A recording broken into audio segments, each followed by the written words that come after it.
आज प्रधानमंत्री जी के द्वारा प्रधानमंत्री आवास योजना से लाखों लाख लोगों का घर बन रहा है।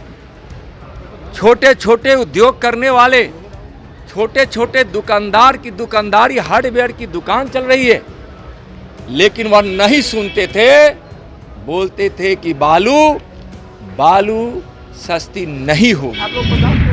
पथ निर्माण मंत्री जी के द्वारा कि हम बिहार के वैसे स्वतंत्रता सेनानियों को, हम महापुरुषों को याद करेंगे, उनके गांव को चिन्हित करके हम वहां अच्छी सड़क हम वहां बनाएंगे, तो उनको गुस्सा आता था।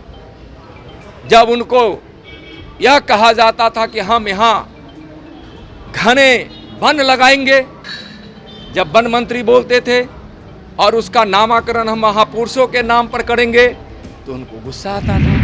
पूरा भारत को यह विश्वास जगा कि अब हम बिहार में उद्योग लगाएंगे, लगा सकते हैं। लोग आगे बढ़े तो तेजस्वी जी से समझौता कर यहाँ बेरोजगार दूर करने का जो एक रास्ता बना था इंडस्ट्रियलाइजेशन का, उस पर भी कुठाराघात नीतीश कुमार जी ने तेजस्वी से समझौता कर किया है। नमस्कार, आप देख रहे हैं न्यूज़ पॉइंट नेशन में आपके साथ अभिजीत सिंह। मुख्यमंत्री नीतीश कुमार ने राज्यपाल फागू चौहान को अपना इस्तीफा दे दिया। जी आपको बता दें, और कहा जा रहा है कि आरजेडी के साथ वो गठबंधन, महागठबंधन के साथ सरकार बनाएंगे।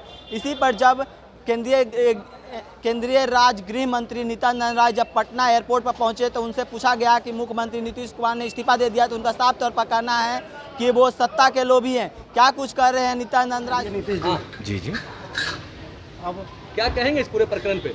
देखिए, नीतीश जी ने बिहार की जनता के साथ धोखा किया है। बिहार की जनता ने भारतीय जनता पार्टी के साथ सरकार बनाने का उनको मैंडेट दिया था, लेकिन वह जाकर उससे मिले जिसके खिलाफ, यानी आरजेडी के खिलाफ हमेशा नीतीश जी लड़ते रहे। आरजेडी के उस आतंक राज से, उस गुंडा राज से बिहार की जनता मुक्ति चाहती थी, और उस समय भारतीय जनता पार्टी संघर्ष करके जनता के हित की लड़ाई लड़ रही थी, और नीतीश कुमार जी को साथ लेकर मुख्यमंत्री नीतीश जी को भारतीय जनता पार्टी बनाई। उन्होंने कहा कि अपमानित, और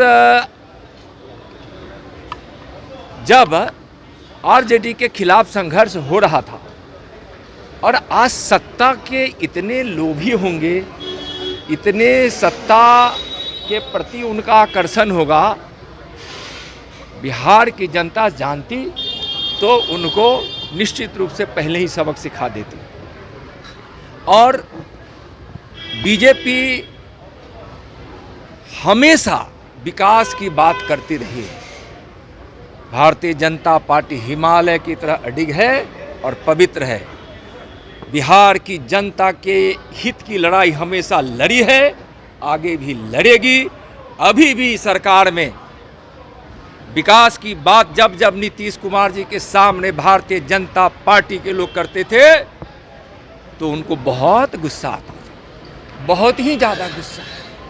जब कहा गया कि बालू सस्ती होनी चाहिए, मजदूरों से जुड़ा हुआ है, राजमिस्त्री से जुड़ा हुआ है।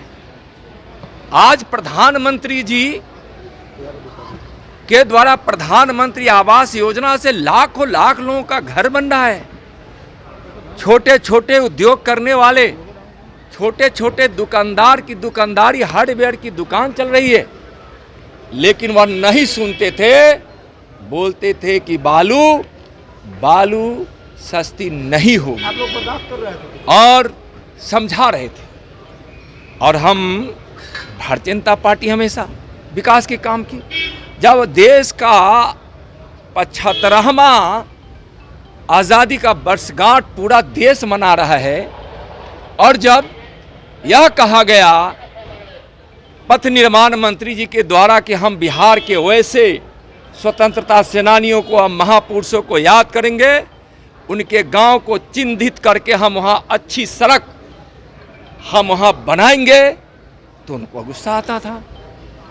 जब उनको यह कहा जाता था कि हम यहाँ घने वन लगाएंगे, जब वन मंत्री बोलते थे और उसका नामकरण हम महापुरुषों के नाम पर करेंगे, तो तो उनको गुस्सा आता था।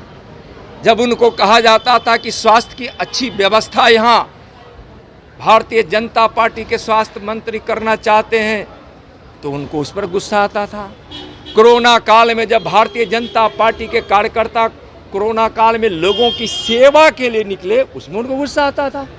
एक सांसद जब इनके क्वारंटाइन सेंटर पर जब घोटाला होने लगा, क्वारंटाइन सेंटर पर जो बाहर से आने वाले मजदूरों को रखा जाने लगा, उनको अच्छी व्यवस्था नहीं की गई, खाने पीने की और अल्पाहार की व्यवस्था नहीं की गई, तो एक सांसद जब अपने क्षेत्र में 100 कुंटल चना और 50 क्विंटल जब गुड़ दिए तो उन्होंने मना कर दिया।